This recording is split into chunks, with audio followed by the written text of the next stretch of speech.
This is video number 2 in the process of me taking the polyurethane off of this guitar and finishing it in nitrocellulose. Obviously the work is already done, but now I'm going back and taking the footage and packaging it into something that makes sense. I'm putting together a playlist. You can check it out by clicking on the link in the upper part of the video.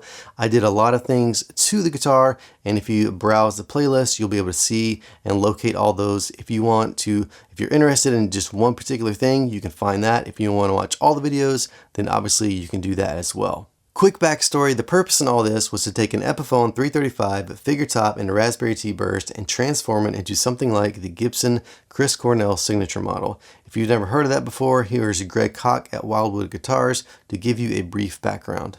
Plainly stated, this thing rocks in a drab green kind of way. Stand clear. Military colors. It means it's a weapon. Are you ready for that kind of responsibility? Gibson, Memphis, Chris Cornell, ES-335 signature model here. Where? What? Wildwood Guitars. Check it out. Later, Gators. Thanks, Greg. So as you can imagine, I did a lot of things to this guitar to transform it from what it was into what it is now. Really, the only things left that are original are the pickups, but I'm going to change those, the strap buttons, and maybe the nut. But I did even reshape that to be more Gibson accurate. But back to the subject of this video, stripping the polyurethane off. As I said, this is part 2. I don't know how many parts there are going to be. I think at the end of this video, I just have gotten the back of the guitar finished, and obviously I had the neck to go, the sides, and the front. Now you're going to see me using a heat gun primarily, or actually only in this video. In the first video, I explored a little bit of paint stripper, trying that out. It did not work, and I was afraid if I used anything more industrial strength than what I had, I was going to risk melting the binding. So for the back of the guitar, I'll go ahead and give you sort of a sneak preview or a heads up. On the front of the guitar, I used a heat gun, but I did move to other methods like sanding for the sides of the guitar and the neck. So stay tuned. There's going to be, a variety of tools that I used. I didn't just do one thing. And in retrospect, I probably would have sanded the whole thing.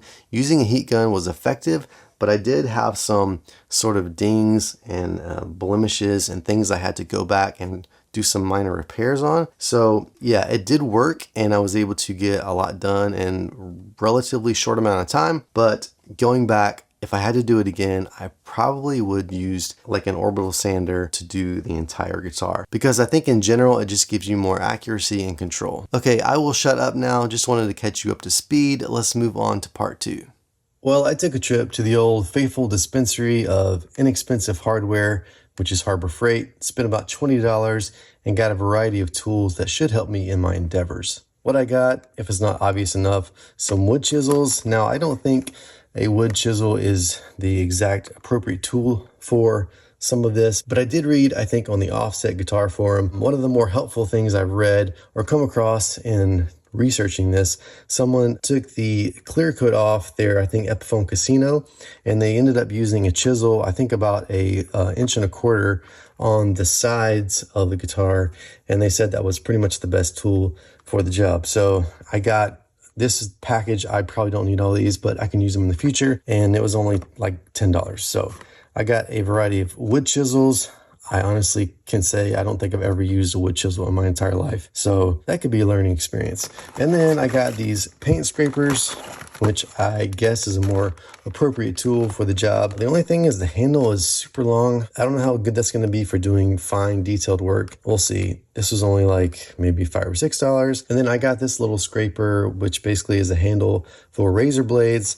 And because I needed them, I got a pack of 100 razor blades to use for whatever in the future. So I'm going to break out some of these and see how well they do. If it's any better than this scraper that I was using previously. This was actually doing a pretty good job, but maybe these will be better and more accurate. I don't know, just gonna kind of experiment with it and find out. I thought I'd try this paint scraper out first, which I believe is maybe a 3/4 inch width. And I don't know where I'm gonna start. It's hard to, in this configuration, hold the guitar. Like if I'm scraping this way, the guitar is obviously gonna wanna go that way. It's hard for me to hold it and hold the heat gun and all that. So with it going this way, I can hold it against my body. So I may kind of start over here. I'm just gonna kind of play around and see how well it does.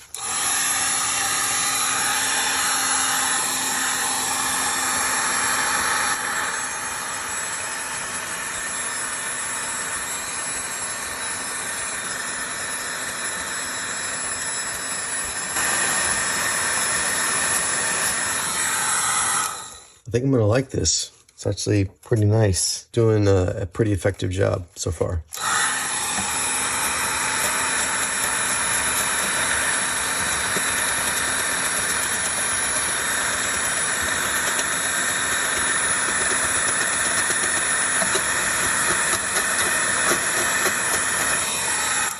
Oh yeah, this is good stuff. Good investment.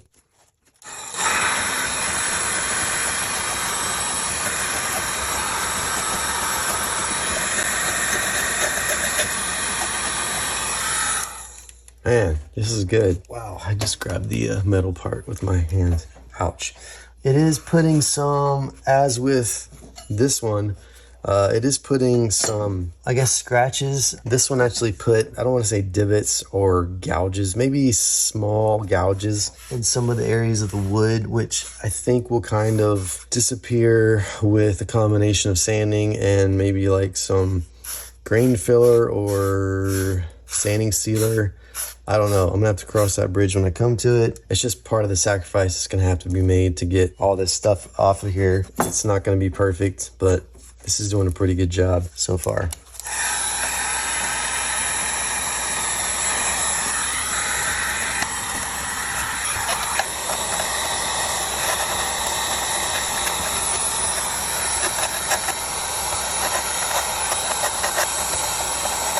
Well, I'm just going to keep going at this for a while. I'm going to turn the camera off, but I think this is going to work pretty well, and you've seen kind of what it does. And I will update you with progress or with any changes. Anything that will be of interest, I will turn the camera on. Okay, here's something of interest. I'm going to zoom in here. I was able to get to the edge and the binding, and I was doing so. Let me grab my heat gun. I was doing so, and I'll zoom back out by keeping the heat sort of, I was definitely not on the binding this way down low. I was keeping it up high and keeping the heat as much as I could, like over here, and then just barely, you know, as I needed to, drawing the heat gun back towards the binding. So I'll try to demonstrate that a little bit. But yeah, thankfully it just came right off the edge there, and I didn't have to spend a lot of time heating that with the potential of melting it. So I will do that here, demonstrate for you, and hopefully it goes as well as it did earlier.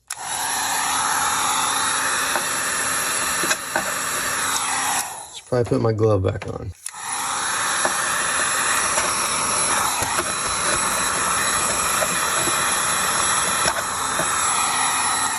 So it should be noted again that I'm holding the guitar with this same hand because it's wanting to go that way, and I don't have anything that I'm bracing it against.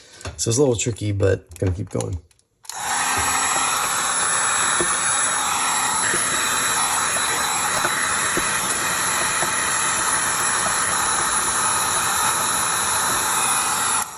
Okay, so yeah, as you can see, hopefully, I've still got a bit of the sealer or whatever there, but I'm just kind of keeping the heat gun high up, not getting it too close, trying to just regulate the heat.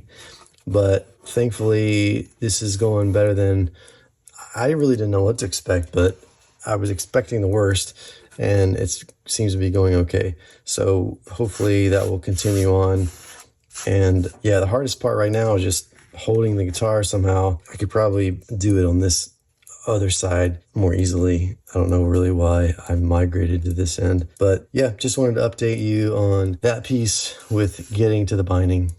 Okay, I moved my camera a little bit to get this edge in view or frame, and what I found to work pretty well is if I keep the heat gun on the finish, the color, and the clear coat, it seems like it heats up all the material. So it heats up, you know, the clear, the color, and then the sanding sealer, whatever that is, all of the layers hot enough to kind of scrape it all in one. Otherwise, as I've done some of these other areas where I've just gotten the clear coat and the color off fairly easily, having to go back and scrape off the sanding sealer. I'm not sure if I'm calling it right, but I run the risk, I feel like, of scorching the wood like I did over here. And yeah, again, this is not terrible. It's going to be covered up, but I just don't like looking at it. And it's a reminder of my not so good technique. So I'm going to show you me going to the binding on this side now.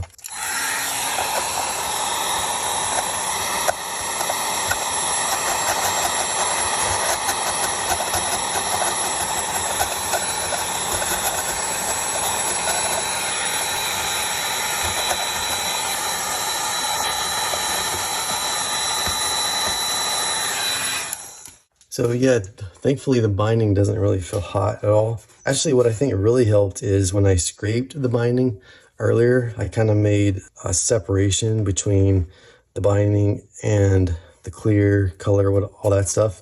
So I really, made a place where the paint could easily come off without kind of sticking, because there actually is probably not a lot of material left on the binding. It may be down actually to the plastic on some of this showing. I see now that I have some of this sanding sealer left. I didn't go all the way, so I still need to get that off.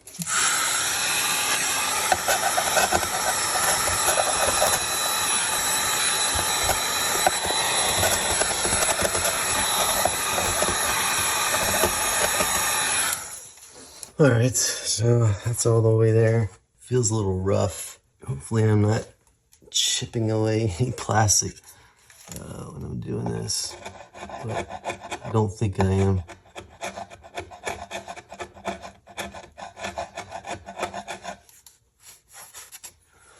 All right, I'm gonna keep going.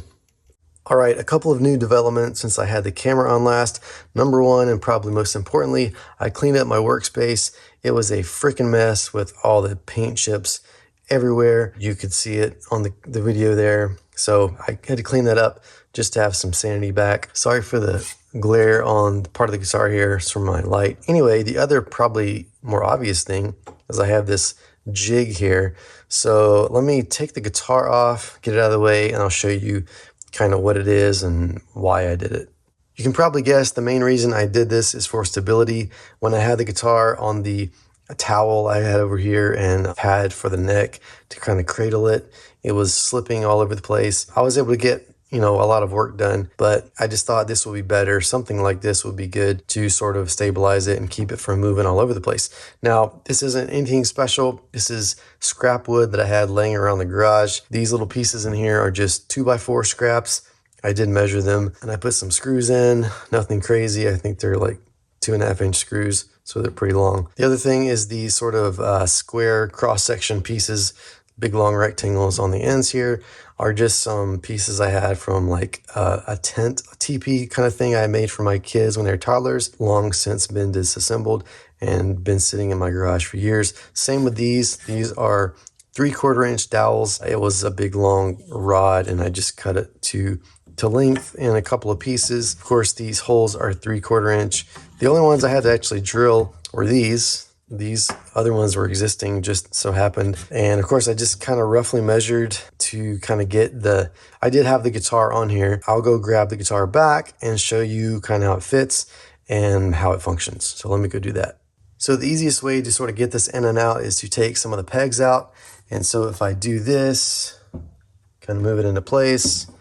The nice thing is I didn't necessarily plan this, but this 2x4 here is a little spot for the neck to rest. Otherwise it would just kind of go through the hole or the crack in the piece. And then I can just place these dowel rods, pegs back in these holes. And it does move around a little bit, but all in all, it's pretty secure. I just want to keep it from sliding around. And of course, I'm not too worried about scratching up the finish on the other side because it's all coming off anyway. I do want to emphasize that you don't necessarily need this exact thing. You don't need something even like it in your workspace. You could, prop the guitar up against a wall or a chair. Like imagine these are the legs of your kitchen chair, and you put the chair up against the wall to kind of make sure the chair doesn't go anywhere, and then you put the guitar up against the chair just to kind of make sure it doesn't move anywhere. You could put it on, carpet or a piece of rubber pad. I don't know, just be creative. I just, again, came up with this kind of on the fly. It took me a little bit to put it together, but I think it's going to be sort of a helping hand. Now, the other thing that I may try to utilize this for is I do have the longer dowel rods, so I might try to put those taller ones in here vertically, and so it can kind of stabilize it as I'm working on the edges. I don't know exactly how I'm going to do that yet. And then, of course, when I have the guitar down like this, I need to protect the neck because of the angle and the headstock and all that stuff. So I'll have to put some kind of pad down at that end. But that's just kind of the gist of it. And again, it doesn't really fit in here well unless I take some of the pegs out, place it down, and then put the pegs back. So the other thing I want to say is I would recommend, if you're going to do something like this with a heat gun, to wear long sleeves. I have a couple of burn scars from the heat gun. This is my heat gun again. And of course, this part gets really hot. I think I was wearing I can't remember, but I got some scars where I had obviously bumped myself with the heat gun at some point, and it's not terrible. It's not like third-degree burns or anything. It's probably, it might scar. I don't know. The lesson is just wear long sleeves, wear a shirt you don't care about. So that's kind of it for now. I'm going to keep going on the back. I don't think I'm going to film too much more of this because I think you got the main idea. I will definitely show you as I move to different parts of the guitar, the front, the sides, the neck, all that stuff. So thanks for sticking with me. Let's continue on. Oh, I forgot. I wanted to make a note. If you can see, maybe the camera picks it up. There are some lighter areas on the back here with the exposed wood. And I believe that that's actually bare wood, and that the more yellowy part still has some fine layer of the sanding sealer on it. I don't necessarily care that that's there. I just want to make it level. So when all this is said and done, I'm planning on taking maybe an orbital sander, maybe just by hand, and making sure I level it out really well so I don't have any, bits left over. And I can take my hand across here. At least I could before. I removed a lot of it, but I could feel like little bitty hills or bumps where there was like a little accumulation of sanding sealer left that I need to kind of either sand or chip off. So I just wanted to emphasize that these, differential colors, obviously these are just burn marks here, but otherwise there is some variation in what's actually left on the guitar. Just want to make that point. Oh, another thing, I saved some of these paint chips or polyurethane chips, and I wanted to just say that it is pretty thin. Some of these may be layers of the poly, but I don't have any that are really thick and plasticky. So I want to say that's kind of complimentary to Epiphone. They're not really caking on the finish. I think that's just a testament to the way Epiphone is building their guitars nowadays. And you do really get a pretty good quality instrument, and it's not caked in layers that deaden the sound or anything like that. It's obviously not nitro, so it has some plasticity to it, I guess. It's not your typical vintage nitro stuff, but I just want to emphasize that it is pretty thin. I'm pretty impressed that it's not super thick. So just want to make that point. Here's a closer in shot so you can see a little bit better, hopefully. Yeah, pretty thin stuff, nothing too thick. Maybe I didn't get the thickest pieces, but I just kind of grabbed a sampling of what came off. So there you go. Just want to get a close-in shot here on the binding. So you can see right here, this is the finish or the clear that's kind of coming off, and you can see the little, the color differentiation. The real binding itself is kind of white, and then this stuff is the clear, the color. Over here, yeah, you can see that's the sort of normal binding color over here, and then this is the part of the binding that's had all the coats taken off. So I just want to show you that. And it's a little rough, but I think it's just the kind of flakes still on that have chipped off the sides. So it'll all be sanded down and hopefully come out all smooth and nice. But yeah, I just want to point out how the binding looks without anything on it.